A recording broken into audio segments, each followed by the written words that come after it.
We're here with Airborne Toxic Event, hailing from Los Feliz, California.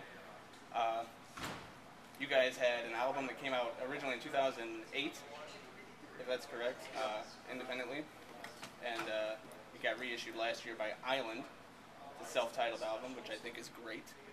You guys have been touring, obviously nonstop.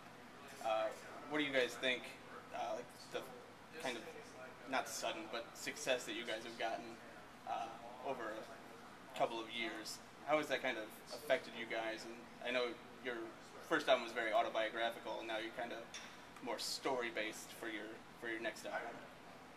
You heard the next album already? I didn't hear it already. I heard something that you said. So wait, what's the question? The story is kind of your how things have changed for you, I guess, and moving on into a second album. Darren? I don't know. I'm kind of a bad marker for that sort of thing. I couldn't tell you how successful we are. I mean, yeah, people know who we are. We're here tonight in Chicago, which I think is sold out, isn't it? Yeah, it's No. I mean, it's hard to tell that sort of thing. Maybe one of these guys actually have probably a better opinion on the matter. I'm a little too middle of the road. I'm sorry, guys. Yeah. throw you to the sharks. Well, I think the last few years have been a product of a lot of really hard work, and it's kind of like watching a kid grow. If you see it every day and you're in it, you have no idea how big it's getting, and then if you can step back and see it, if you take a couple months off, or you look at pictures comparing where you were when you started and where you are now, you can see that there's been growth. And so I feel like we've had a lot of pretty wild experiences in the last 3 years, and I know I really enjoyed this process of making this next record that we've been working so hard on this last year, and I feel pretty excited for what's to come. And tonight, excited to play here. I think that it doesn't really matter whether or not the question isn't sort of pointless. You either have success or you don't. You could grow up to be some huge band. You could be U2, or you could be a local band that doesn't make it. And the important thing is what your relationships are with your bandmates, how you approach your audience, the responsibilities that you take on as a performer to share some ideas that you have about the world, and hopefully to share some higher ideas that you maybe have in your heart or something. And that all the other question, it could come or go. And you could be a really successful lawyer and be a great guy or a total jerk. Same thing in rock. I agree with you 100%. Your album has this great kind of mixture of very personal, sometimes very downtrodden lyrics, mixed with a very upbeat kind of almost danceable track all the time. How did you kind of come to making that the kind of record that you wanted to make? Because I know originally it was all just you on the guitar, right? Well, sort of. I mean, originally I was writing songs that way, but then once we started a rock band, it was me and Darren locked in a room for 4 months, the two of us trying to create a sound that we were sort of going for. We started playing a couple songs early on. I believe it was Moving On and Innocence. Wishing Well was pretty early. Oh too, yeah, right? so was Wishing Well. And they had these, and we felt that we'd been in guitar noodle bands for ourselves, and kind of stare at your feet and have disjointed metaphors for lyrics, and have a 4-minute noodly guitar solo in the middle, and it's awesome. And we both were in bands like that for a long time. And then I went through some shit, and then I started writing this different kind of songs. And then I met Darren, and then we just felt like we were onto something. There was an energy that we weren't accustomed to, and there was a forthrightness about the music that we didn't see anywhere else, and we felt really moved by. So it suddenly was it was energetic and passionate and upbeat, and just wailing, screaming, cathartic thing just for the two of us. And so I think we're as curious as anyone if anybody else would feel that way about it. I don't know if we were too sure about it when we first started. I don't know if I can necessarily speak for his inspiration, but what I took from what he was doing Look at those eyes. is like you said, it's sometimes the lyrics are a little more downtrodden, as you said, but the music is upbeat, And I think that that's one sort of thing we agree on in music, in terms of the music, is that it's kind of this sort of celebration of both extremes of, you know, finding that happiness in the really dark times and vice versa.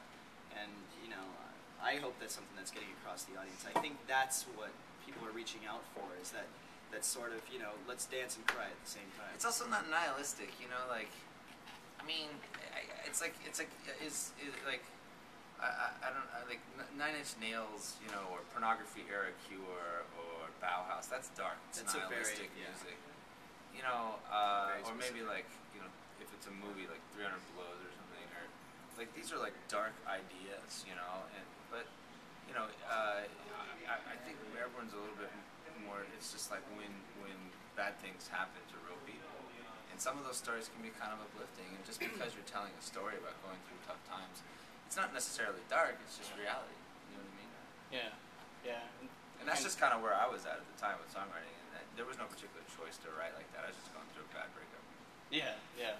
And kind of going back to that kind of emotional part of the music, you guys have these like soaring strings and really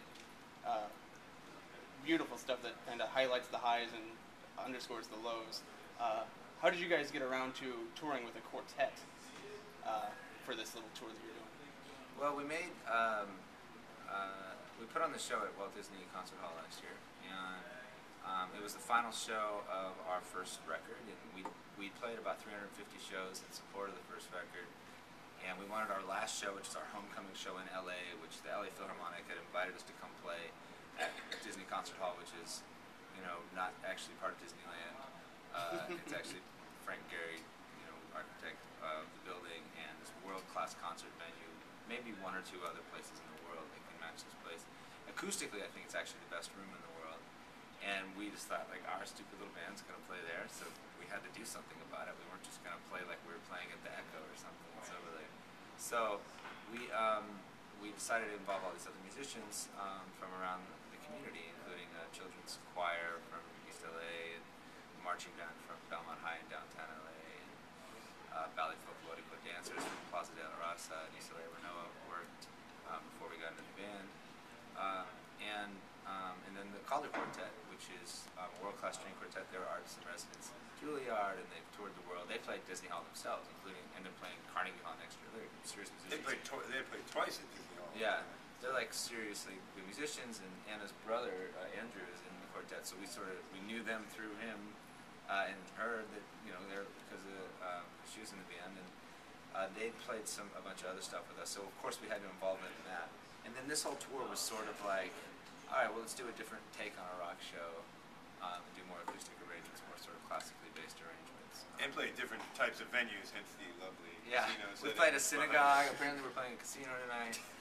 We played Trinity Church in Toronto, which was just beautiful. That was awesome. Town Hall in New York, which was awesome. There's so many famous gigs that happened there. The old movie theater in Boston. Yeah, all kinds of great stuff.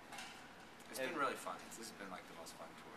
Now the Disney Hall show, that's going to be a film, right? It's a DVD that's going to be So we had a available. film crew follow us around for 3 weeks, everywhere we went, in the planning of it, and then they shot with like 9 cameras the night of it, and then got all the sound and everything. So they made a documentary out of it, and they're putting it out, I guess, in 2 weeks.